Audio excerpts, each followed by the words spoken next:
చా 2 days నుంచి DSC కోసం ప్రిపేర్ అవుదాం. ఎలా ఓ ప్లానింగ్ లేదు, అసలు ఎలా స్టార్ట్ చేయాలో కూడా తెలియదు.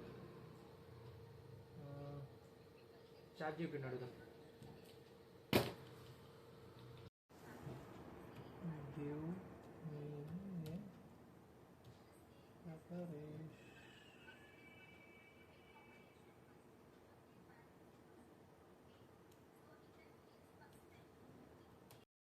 ఓ మై గాడ్, ఎంత ఉన్నాయా? రే ఏంద్రా ప్రాంప్ట్ ఇవ్వడం, చిన్నపిల్లలకి ఇచ్చినట్టు ఇచ్చావు. అసలు ఏం ఫ్రేమ్ వర్క్ కూడా ఏం వాడలేదు, అందుకని ఇలా వచ్చింది నీకు అవుట్పుట్. దీనికి చాట్ జీపీటీగా ఫ్రేమ్ వర్క్ ఉంది, అది వాడాలి. ఏంట్రా ఫ్రేమ్ వర్కా? చాట్ జీపీటీకి కూడా ఉండిందా? ఏందో అది ఉంది. చాట్ జీపీటీకి కూడా ఫ్రేమ్ వర్క్ ఉంది. ఏందో తెలుసా? అది ట్రేస్ఎఫ్.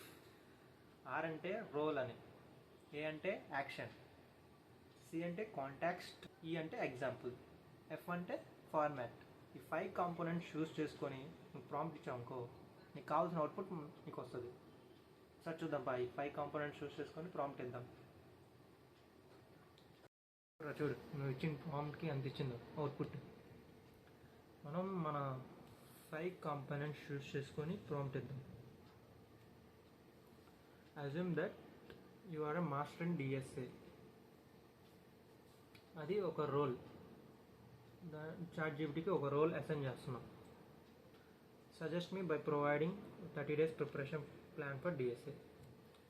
అంటే యాక్షన్, చాట్ జీపీటీ చేత మనం యాక్షన్ చేపిస్తున్నాం, నీకు ఒక సజెషన్ ఇవ్వమంటున్నాం. ఓకే, ఇంకా కాంటెక్స్ట్, నువ్వు చాట్ జీపీటీకి ఏం అడగాలనుకున్నావు అదంతా ఇచ్చేసి, ఎగ్జాంపుల్ ఇచ్చేసి, ఫార్మాట్, నీకు ఏ అవుట్పుట్ ఎలా కావాలో కనుక్కో.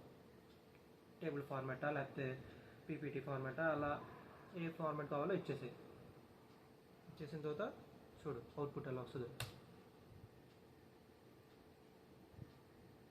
చూడండి, ఇది నువ్వు ఇచ్చిన ప్రాంప్ట్కి నేను ఇచ్చిన ప్రాంప్ట్కి తేడా. సరేనా?